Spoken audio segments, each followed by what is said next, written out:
Hello students, welcome to UPCSS tally prime series का lecture number 16 है। और आज हम इस वीडियो में ट्रायल बैलेंस बनाना देखेंगे कि अगर हमें कॉपी पर ट्रायल बैलेंस बनाना हो तो वो हम कैसे बनाएंगे। तो जैसा कि आपको याद होगा कि हमने पिछले वीडियो में अप्रैल मंथ की जो एंट्री थी इनको हमने टैली प्राइम सॉफ्टवेयर में कंप्लीट कर दिया था, यानी कि यहाँ पर हमने ट्रांजेक्शन जो है वो रिकॉर्ड कर दिए थे। यहाँ पर आप डे बुक में देख सकते हैं।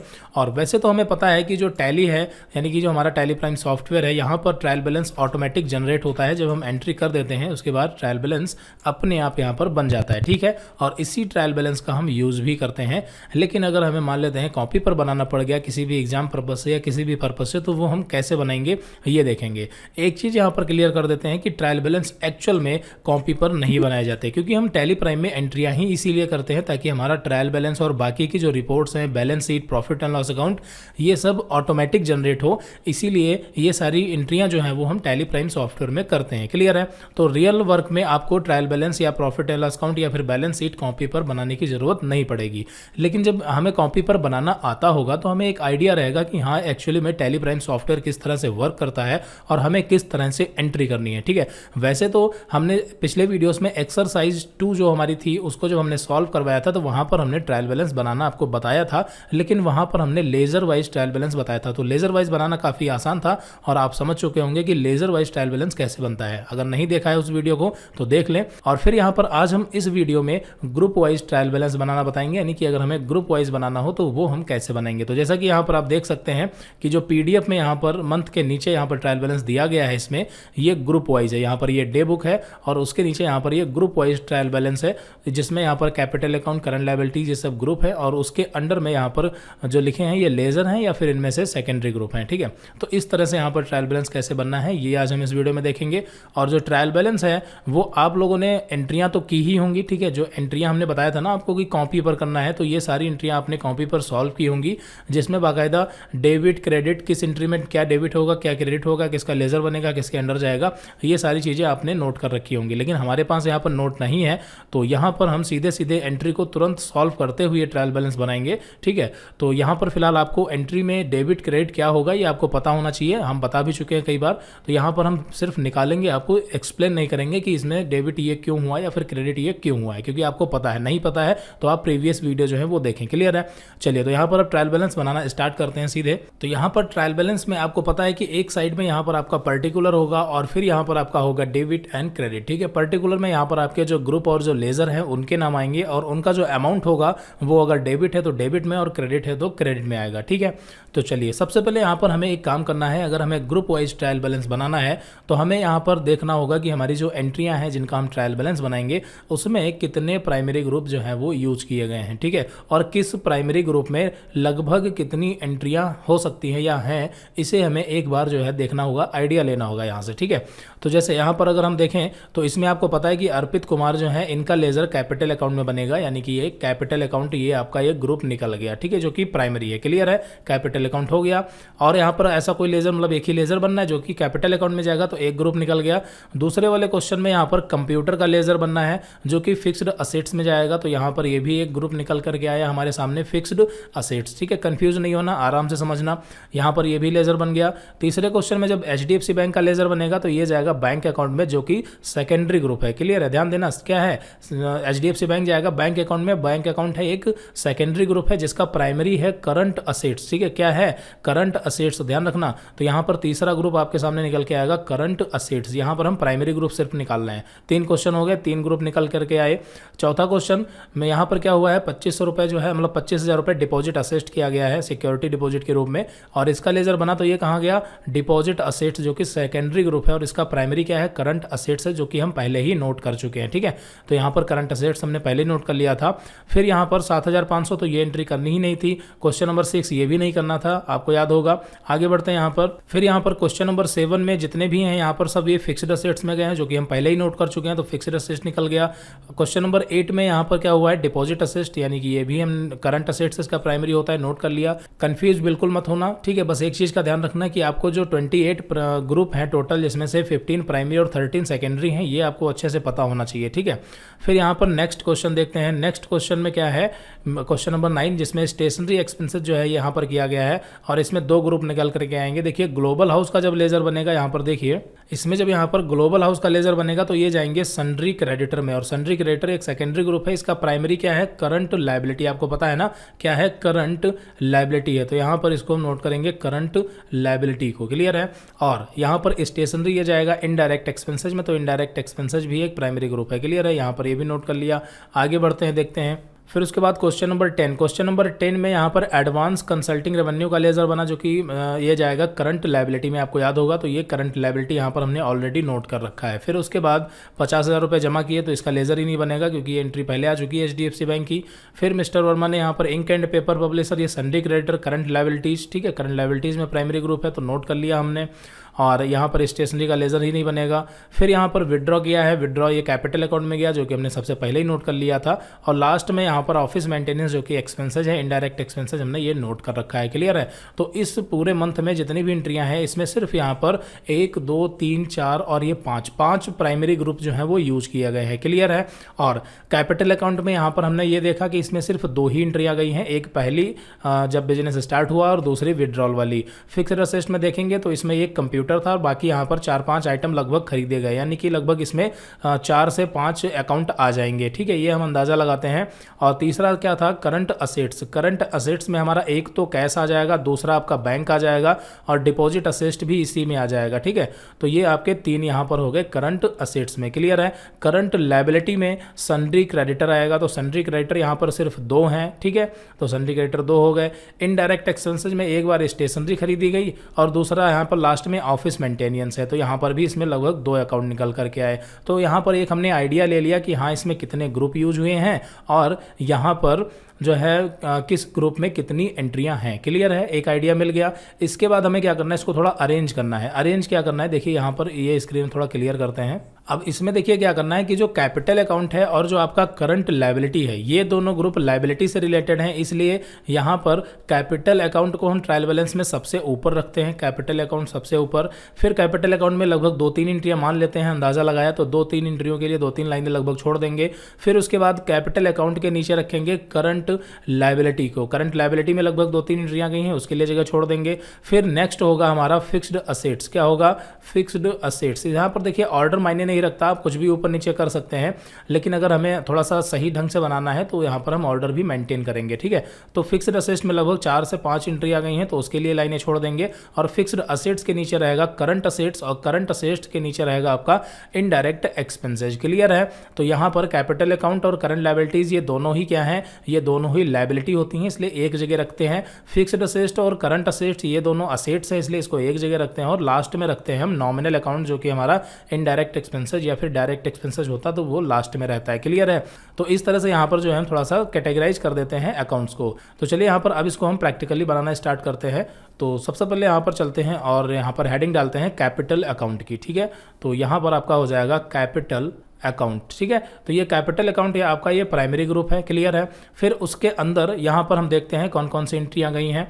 तो यहाँ पर हम चलते हैं और सबसे पहली एंट्री है अर्पित कुमार वर्मा ने बिजनेस स्टार्ट किया है। और जैसा कि आपको पता है कि कैश और बैंक कैसे निकाला जाता है, ठीक है, कैश और बैंक हम जो है लास्ट में निकालेंगे, ठीक है। तो अभी कैश बैंक को छोड़ देंगे। तो यहाँ पर अर्पित कुमार वर्मा जो कि इसमें क्या होंगे, क्रेडिट होंगे, क्या होंगे, क्रेडिट होंगे कैपिटल अकाउंट में 3 लाख रुपए से। चलिए यहाँ पर इसको नोट करते हैं। तो यहाँ पर आपके आ जाएंगे अर्पित, ठीक है, अर्पित वर्मा आ जाएंगे क्रेडिट में 3 लाख रुपए से, क्रेडिट में 3 लाख रुपए से आ गए। चलिए आगे बढ़ते हैं। यहाँ पर कैश को हम बाद में देखेंगे, पहली एंट्री हो गई। दूसरी एंट्री में कंप्यूटर जो है फिक्स्ड असेट्स में 22,500 रुपये। तो यहाँ पर हम क्या करेंगे, इसी में लगभग 2-3 लाइनें छोड़ देंगे और ये हम करंट लायबिलिटी के लिए छोड़ देंगे। लगभग यहाँ पर हम लिखेंगे फिक्स्ड असेट्स, ठीक है, फिक्स्ड असेट्स। और यहाँ पर फिक्स्ड असेट्स में हमारा आ जाएगा कंप्यूटर। तो कंप्यूटर 22,500 रुपये से ये आपका है डेबिट है, ठीक है, ये आपका डेबिट हो गया। आगे बढ़ते हैं, अगली एंट्री देखते हैं। क्वेश्चन नंबर 3 में यहाँ पर बैंक अकाउंट ओपन किया गया है। तो इसमें आपका यहाँ पर कैश और बैंक है, जिसको हम बाद में नोट करेंगे, अभी इसको छोड़ देते हैं, ठीक है। आगे बढ़ते हैं क्वेश्चन नंबर 4, जिसमें 25,000 रुपये डिपॉजिट किया गया है। तो इसका आपका पता है कि यहाँ पर प्राइमरी ग्रुप क्या होगा, करंट असेट्स होगा। नीचे बढ़ते हैं यहाँ पर और फिक्स्ड असेट्स के नीचे यहाँ पर आपका होगा लगभग यहाँ पर, ठीक है, करंट असेट्स, ठीक है। तो यहाँ पर ये आपका हो गया करंट असेट्स। करंट असेट्स में यहाँ पर आपका आ जाएगा डिपॉजिट असेट्स, ठीक है। यहाँ पर क्या आएगा, डिपॉजिट असेट्स, क्लियर है। डिपॉजिट असेट्स यहाँ पर लाइन थोड़ा खींच देते हैं तो यहाँ पर देखिए वैसे तो सिक्योरिटी डिपॉजिट ऑफिस है, लेकिन यहाँ पर हम सिक्योरिटी डिपॉजिट ऑफिस एंड जो यहाँ पर 3,000 रुपये हमने, और यहाँ पर जो है नीचे बढ़ते हैं, यहाँ पर 3,000 रुपये देखिए ये हमने सिक्योरिटी डिपॉजिट किया था, इन दोनों को हम जोड़ देंगे एक ही में, ठीक है। तो यहाँ पर टोटल आपका हो जाएगा 28,000 रुपये। तो इसको यहाँ पर हम सीधे सीधे नोट कर देंगे, डिपॉजिट असिस्ट में 28,000 रुपये डेबिट होगा, ठीक है। तो ये आपका 28,000 रुपये डेबिट हो गया। आगे बढ़ते हैं, उसके बाद अगली एंट्री में यहाँ पर क्वेश्चन नंबर 5 और 6 छोड़ देता हूँ क्योंकि यहाँ पर इसका कोई ट्रांजैक्शन ही नहीं हुआ। क्वेश्चन नंबर 7 की बात करते हैं। तो क्वेश्चन नंबर 7 में cell phone, furniture, air conditioner, electrical fitting, ये चारों आ जाएंगे आपके डेबिट साइड में, इनका अमाउंट भी।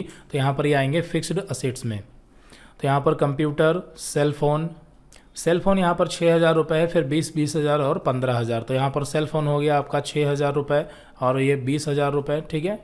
और ये भी आपका 20,000 रुपये हो गया, और यहाँ पर ये आपका 15,000 रुपये हो गया, ठीक है। कंफ्यूज बिल्कुल ना हो, बस यहाँ पर हमने बता दिया कि सबसे पहले आपको ग्रुप निकालने हैं कि कितने प्राइमरी ग्रुप यूज हुए हैं, उसके अकॉर्डिंग यहाँ पर हमें लिख देना है ग्रुप वाइज। ट्रायल बैलेंस आपका बन जाएगा, सिंपल है, ठीक है। और फिर उसके बाद यहाँ पर मिस्टर वर्मा, यहाँ पर ये वाली एंट्री देखिए हम कर चुके हैं 3,000 रुपये, इसको यहाँ पर हम उसके साथ 25,000 के साथ जोड़ चुके थे, ठीक है। ये जो 25,000 सिक्योरिटी डिपॉजिट था, अभी यहाँ पर कैश और बैंक हम छोड़ रहे हैं, उसको हम बाद में अभी निकालेंगे अलग से। फिर यहाँ पर स्टेशनरी है, तो स्टेशनरी यहाँ पर ये इनडायरेक्ट एक्सपेंसेज में जाएगा। तो यहाँ पर चलते हैं, और करंट असेट्स के नीचे यहाँ पर आपका लास्ट ग्रुप रहेगा स्टेशनरी का, यानी कि इनडायरेक्ट एक्सपेंसेज। और इनडायरेक्ट एक्सपेंसेज में आपका यहाँ पर आएगा स्टेशनरी।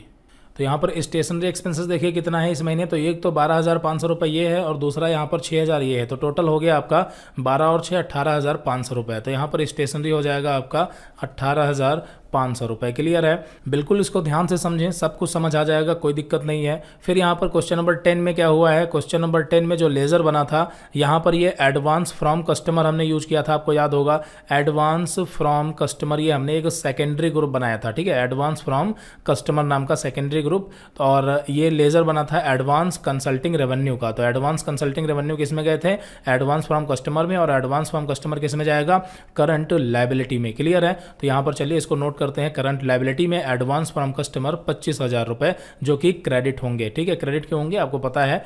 तो यहाँ पर बढ़ते हैं करंट लायबिलिटीज़। करंट लायबिलिटीज़ को यहाँ पर हम रखते हैं कैपिटल अकाउंट के नीचे, करंट लायबिलिटीज़, और इसमें आपका आ जाएगा एडवांस फ्रॉम कस्टमर। इसको आप समझ लेना, एडवांस फ्रॉम कस्टमर। इनका अमाउंट क्रेडिट साइड में कितना है, 25,000 रुपये है।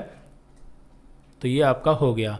आगे बढ़ते हैं, उसके बाद यहाँ पर 50,000 रुपये इसमें कैश और बैंक है, छोड़ देते हैं, इसको बाद में देखेंगे। इसमें से 6,000 रुपये जो स्टेशनरी का अकाउंट का था, ध्यान देना, जो स्टेशनरी था वो तो हमने जोड़ लिया था उसके साथ में, लेकिन इंक एंड पेपर पब्लिशर को जो है यहाँ पर देखना है। और एक चीज़ पीछे यहाँ पर छोटी सी छूट गई थी कि इस क्वेश्चन में हमने ग्लोबल हाउस को नहीं देखा था, ठीक है। क्योंकि ग्लोबल हाउस को हम कैश और बैंक छोड़ रहे हैं, ग्लोबल हाउस थोड़ी छोड़ देंगे। तो ग्लोबल हाउस का और इंक एंड पेपर पब्लिशर ये दोनों ही सन्ड्री क्रेडिटर हैं, क्योंकि यहाँ पर इनसे हम माल उधार लेंगे तो ये सन्ड्री क्रेडिटर में जाएंगे, और इंक एंड पेपर पब्लिशर भी सन्ड्री क्रेडिटर में जाएंगे। दोनों सन्ड्री क्रेडिटर हैं, दोनों का अमाउंट जोड़ देंगे। तो ये भी आपका हो जाएगा 18,500 रुपये, और ये 18,500 रुपये जाएगा सन्ड्री क्रेडिटर में। और सन्ड्री क्रेडिटर यानी कि करंट लायबिलिटी जिसका प्राइमरी ग्रुप है, ठीक है। ग्रुप नहीं क्लियर है तो आप अच्छे से ग्रुप देखें, तभी सारी चीज़ें समझ आएंगी। तो चलते हैं यहाँ पर करंट लायबिलिटी में आपका आ जाएगा यहाँ पर sundry creditor. Sundry creditor credit में कितना इसका अमाउंट आ जाएगा, टोटल 18,500 रुपये, ठीक है। 18,500 रुपये हो गया। चलिए यहाँ पर वापस आते हैं, ये एंट्री भी हो गई। फिर यहाँ पर मिस्टर वर्मा ने विड्रॉ किया है, तो ये कैपिटल अकाउंट में जाएगा, 7,500 रुपये डेबिट हो जाएगा। तो यहाँ पर ये आपका विड्रॉल हो गया, कैपिटल अकाउंट में जाएगा, ये आपका डेबिट में आएगा 7,500 रुपये, ठीक है। चलिए, तो यहाँ पर ये एंट्री भी हो गई। लास्ट में यहाँ पर आपका बचा ऑफिस मेंटेनेंस 750 रुपये, तो ये लास्ट में आ जाएगा इनडायरेक्ट एक्सपेंसेज में। ये कहाँ जाएगा, ये आपका जाएगा इनडायरेक्ट एक्सपेंसेज में, ऑफिस मेंटेनेंस का 750 रुपये, ठीक है। तो यहाँ पर इसको हमने देखिए नोट कर लिया। अब यहाँ पर हमारा सिर्फ बचा है कैश और बैंक निकालना, ठीक है। तो कैश और बैंक फटाफट निकाल लेते हैं। तो कैश बैंक कैसे निकालेंगे, देखिए यहीं पर निकाल देते हैं। इसको थोड़ा सा जूम माइनस कर देते हैं, एंट्रियाँ तो आपको पता चल ही गई हैं। तो यहाँ पर एक साइड में हम निकाल लेते हैं कैश को, ठीक है, और एक साइड में निकाल लेते हैं यहीं पर बैंक को, तो थोड़ा सा जल्दी हो जाएगा। तो बैंक यहाँ पर आपका डेबिट हो जाएगा और ये क्रेडिट हो जाएगा, और यहाँ पर कैश भी आपका ये डेबिट हो गया और ये क्रेडिट हो गया, ठीक है। चलो, तो यहाँ पर सबसे पहली एंट्री में यहाँ पर क्या हुआ है, देखिए कैश जो है ये डेबिट हुआ है, ध्यान देना। तो कैश 3 लाख रुपये ये आपका हो गया डेबिट। और दूसरी एंट्री में यहाँ पर देखिए क्या हुआ है, क्रेडिट हुआ है 22,500 रुपये कैश, तो यहाँ पर 22,500 रुपये ये आपका हो गया क्रेडिट, ठीक है। कैश ही है। फिर यहाँ पर बैंक अकाउंट खोला गया, तो बैंक में जब पैसा जमा किया गया तो बैंक क्या हुई, डेबिट हुई 1 लाख रुपए से, तो बैंक यहाँ पर 1 लाख रुपए से डेबिट हो गई आपकी, और कैश जो है वो क्रेडिट हो गया। फिर उसके बाद क्वेश्चन नंबर 4 में यहाँ पर 25,000 रुपये का चेक दिया गया था, तो यहाँ पर क्रेडिट हो जाएगी बैंक 25,000 रुपये से 25,000 रुपये, ये हो गया। फिर उसके बाद यहाँ पर ये एंट्री नहीं करनी है, ये भी नहीं करनी है। नेक्स्ट क्वेश्चन यहाँ पर आगे बढ़ते हैं। यहाँ पर अगले क्वेश्चन में इन सभी को अगर हम यहाँ पर जोड़ेंगे तो टोटल आपका होगा 61,000 रुपये, जो कि यहाँ पर चेक इशू किया गया है, इसलिए यहाँ पर बैंक क्रेडिट हो जाएगी 61,000 रुपये से। ठीक है, आगे बढ़ते हैं। यहाँ पर 3,000 रुपये जो सिक्योरिटी डिपॉजिट किया गया, इसमें कैश 3,000 रुपये दिया गया है, तो क्रेडिट हो जाएगा आपका 3,000 रुपये कैश। फिर यहाँ पर इसमें तो कैश बैंक था ही नहीं, यहाँ पर 25,000 रुपये का चेक हमें मिला है, ध्यान देना 25,000 का चेक हमें मिला है, तो डेबिट में बैंक हो जाएगी 25,000 रुपये। ठीक है, इस चीज़ का आपको ध्यान रखना है। फिर नेक्स्ट क्वेश्चन, यहाँ पर 50,000 रुपये जो है HDFC बैंक में जमा किया गया, तो डेबिट में 50,000 रुपये हो जाएगा, क्योंकि बैंक में पैसा आया, और यहाँ पर 50,000 रुपये ये आपका हो जाएगा क्रेडिट। ठीक है, फिर उसके बाद अगला क्वेश्चन, इसमें तो यहाँ पर कैश बैंक आया ही नहीं। फिर उसके बाद यहाँ पर 75,000 रुपये कैश यहाँ पर क्रेडिट हो जाएगा, और 750 रुपये फिर से यहाँ पर कैश है। ठीक है, तो यहाँ पर हमने कैश और बैंक पूरा निकाल लिया। अब यहाँ पर हमें क्या करना है, इसको कैलकुलेट करना है। ठीक है, तो देखिए यहाँ पर मैंने कैलकुलेट कर लिया। कैश आपका जो है वो क्रेडिट साइड का आया है 1,83,750 रुपये, और डेबिट का 3 लाख, तो यहाँ पर मैंने माइनस किया, तो यहाँ पर आपका डेबिट में कैश बचा है 1,16,250 रुपये, और इसी तरह से बैंक को यहाँ पर डेबिट में आपका आया 1,75,000, ये क्रेडिट का 1,86,000, और यहाँ पर माइनस किया तो आपका यहाँ पर बचा 89,000 रुपये। ठीक है, तो यहाँ पर चलिए इसको नोट कर देते हैं, लेकिन यहाँ पर इसको कैश नहीं बल्कि कैश इन हैंड नोट करेंगे, क्योंकि यहाँ पर हम ग्रुप वाइज कर रहे हैं। तो कैश जो है एक लेजर है जो कि सेकेंडरी ग्रुप में गया है, इसलिए सेकेंडरी ग्रुप में गया है, तो इसका सेकेंडरी जो ग्रुप है वही नाम यहाँ पर हम नोट करेंगे, यानी कि कैश इन हैंड। और यहाँ पर अगर बात करें बैंक की, तो HDFC बैंक नहीं नोट करेंगे, बल्कि नोट करेंगे यहाँ पर हम बैंक अकाउंट। ठीक है, तो चलिए यहाँ पर नोट कर देते हैं जो हमारा ट्रायल बैलेंस है। देखिए यहाँ पर डिलीट हो गया गलती से, लेकिन वो सारा जो है वो हमने कैलकुलेट कर लिया और हमें याद भी है। और हमारे सामने ये जो कंप्यूटर का ट्रायल बैलेंस है, इसमें भी आप देख सकते हैं कि ये आपका 11,62,50 और ये आपका 89,000 रुपये यहाँ पर आप देख सकते हैं। इसको हम थोड़ा सा जूम कर देते हैं अब। ठीक है, तो यहाँ पर ये आपका ट्रायल बैलेंस है जो कि यहाँ पर टैली से यहाँ पर ये जनरेट हुआ है, और ये यहाँ पर हमने जनरेट किया है। इसमें कैश और बैंक नोट कर देते हैं, तो ये यहाँ पर आपका आ जाएगा कैश इन हैंड। ठीक है, कैश इन हैंड, और ये आ जाएगा आपका bank account. Cash in hand कितना है, 11,62,50, और ये आपका कितना था 89,000। ठीक है, तो ये आपका यहाँ पर पूरा कंप्लीट ट्रायल बैलेंस देखिए बन गया, कैश और बैंक भी निकाल लिया। अब एक काम यहाँ पर और करना है, हमें यहाँ पर ग्रुप वाइज अलग अलग कैलकुलेट मतलब टोटल करना है।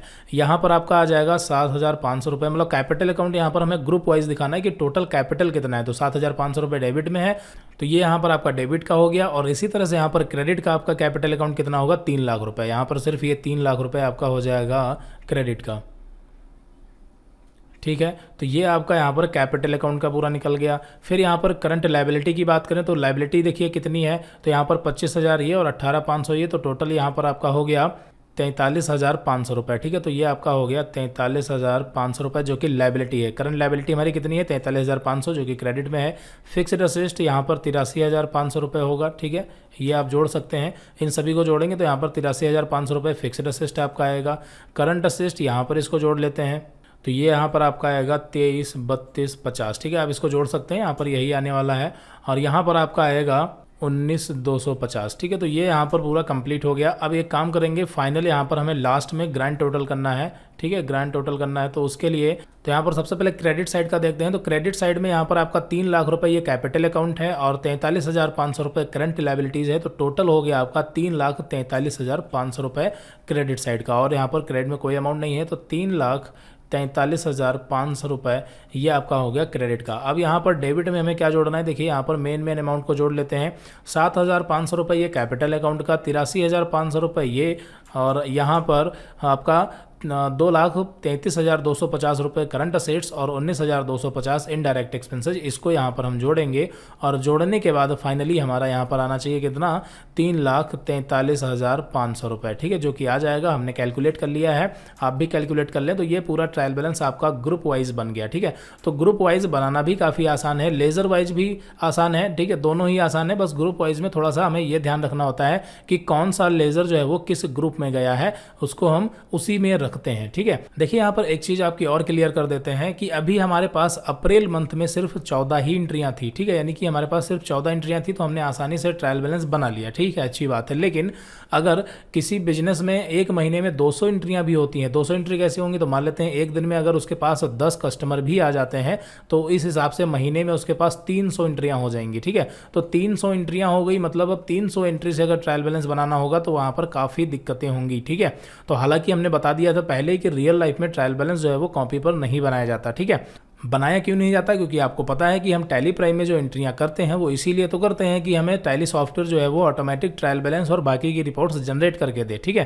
तो यहाँ पर आप देख सकते हैं ये ट्रायल बैलेंस है, और यहाँ पर फिलहाल ट्रायल बैलेंस कैसे बनता है ये आपको पता चल गया। प्रॉफिट एंड लॉस अकाउंट और बैलेंस शीट कैसे बनता है तो ये भी आप देख लें थोड़ा सा। तो प्रॉफिट एंड लॉस अकाउंट में क्या होता है कि इनकम से एक्सपेंसेस को माइनस किया जाता है। तो यहाँ पर देखिए हमारी जो इनकम है वो 0 है और एक्सपेंसेज हमारा 19,250 है, तो यहाँ पर टोटल आपका 19,250 ये पूरा जो है वो लॉस हो जाएगा। ठीक है, यहाँ पर आपको दिखाते हैं, देखिए इसमें जो यहाँ पर आपका प्रॉफिट एंड लॉस अकाउंट आ रहा है वो कुछ इस तरह से यहाँ पर बना है, बस ऐसे ही बनाना है। एक साइड में यहाँ पर आपके जो पर्टिकुलर्स होते हैं वो एक्सपेंसेस से रिलेटेड होते हैं और दूसरे जो होते हैं वो इनकम से रिलेटेड होते हैं, लेकिन यहाँ पर इनकम तो 0 है, इसलिए जितना एक्सपेंसेज हुआ उतना ही हमारा नेट लॉस हो गया। क्लियर है, बस बन गया प्रॉफिट एंड लॉस अकाउंट। ये हम ट्रायल बैलेंस से निकाल लेते हैं। बैलेंस शीट की बात करें तो बैलेंस शीट में क्या होता है कि एक्चुअल बैलेंस होता है, जिसमें कैपिटल अकाउंट में अर्पित कुमार यानी जो बिजनेस के ऑनर है उससे विड्रॉल को माइनस करके जो बचता है वो हमारा कैपिटल अकाउंट होता है, और हमारी लायबिलिटी पूरी होती है एक साइड में और असेट्स होती हैं एक साइड में। तो 83,500 ये और 23,32,50 ये। ठीक है, ये आपकी असेट्स हो गई। बाकी जो यहाँ पर प्रॉफिट एंड लॉस अकाउंट ये नया देख रहे हैं, तो अगर हमारे बिजनेस में लॉस होता है, अभी आपको पता है कि लॉस हुआ है, तो अगर लॉस होता है तो वो असेट्स साइड में जोड़ दिया जाता है। ठीक है, इस तरीके से असेट्स में जोड़ा जाता है। और जब हम बैलेंस शीट में प्रॉफिट एंड लॉस को जोड़ते हैं तो हम इस तरह से लिखते हैं प्रॉफिट एंड लॉस अकाउंट, ना कि नेट लॉस। नेट लॉस लिखा जाता है जब हम प्रॉफिट एंड लॉस बनाते हैं। बैलेंस शीट में हमें उसी को प्रॉफिट एंड लॉस अकाउंट लिखना होता है। सपोज करते हैं कि अगर यही आपका जो 19,250 है ये लॉस ना होकर के अगर प्रॉफिट होता तो बस कुछ नहीं, इसको यहाँ से हटा करके सीधे यहाँ लिख देते प्रॉफिट एंड लॉस अकाउंट और उसको यहाँ पर हम जोड़ते। क्लियर है, लायबिलिटी में। तो लायबिलिटी में इसलिए जोड़ते हैं क्योंकि अगर हमारा प्रॉफिट होता तो बिजनेस की उतनी लायबिलिटी बढ़ जाती है, लेकिन अगर लॉस हुआ है तो बिजनेस की लायबिलिटी बढ़ेगी नहीं बल्कि वो असेट्स से माइनस हो जाएगा। ठीक है, यानी वो जाहिर सी बात है अगर हमारे बिजनेस में लॉस हुआ तो असेट्स यानी संपत्ति कम होगी कहीं ना कहीं से। ठीक है, तो इसलिए यहाँ पर इसको हम असेट्स साइड में जोड़ देते हैं। क्लियर है, चलिए तो यहाँ पर बैलेंस शीट कैसे बनती है आप यहाँ पर बना लेंगे, कोई दिक्कत नहीं है। तो यहाँ पर हमने जो है अभी तक अप्रैल मंथ की जो एंट्रियाँ थी वो पूरी कंप्लीट कर दी थी और इस वीडियो में हमने ट्रायल बैलेंस वगैरह सारी चीज़ें बता दी हैं। और अब अगले वीडियो से हम यहाँ पर स्टार्ट करेंगे मई मंथ की एंट्री, और इसमें जो है स्पीड हम थोड़ा सा बढ़ाएंगे क्योंकि अभी तक हम सारे बेसिक्स क्लियर करवा चुके हैं, प्रैक्टिस भी करवा चुके हैं। तो यहाँ पर अब हम आगे जो है स्पीड बढ़ाएंगे। ठीक है, एक चीज़ का आपको ध्यान रखना है कि आगे जो अब मई के बाद जून जुलाई इस तरह से एंट्रियाँ आनी स्टार्ट होंगी, इसमें से लगभग सेम होगा, लेकिन हर महीने में लगभग 2 से 3 एंट्रियाँ ऐसी होंगी जो कि नई होंगी, जहाँ पर हम टैली प्राइम के अलग अलग फीचर्स को, नए नए फीचर्स को देखेंगे। तो यहाँ पर आपको सारे वीडियो देखने हैं स्टेप बाय स्टेप, ताकि कोई भी चीज़ छूटने ना पाए। क्लियर है, चलिए तो यहाँ पर इस वीडियो में इतना ही रखते हैं, मिलते हैं अगली वीडियो में। Okay, so thanks for watching this video.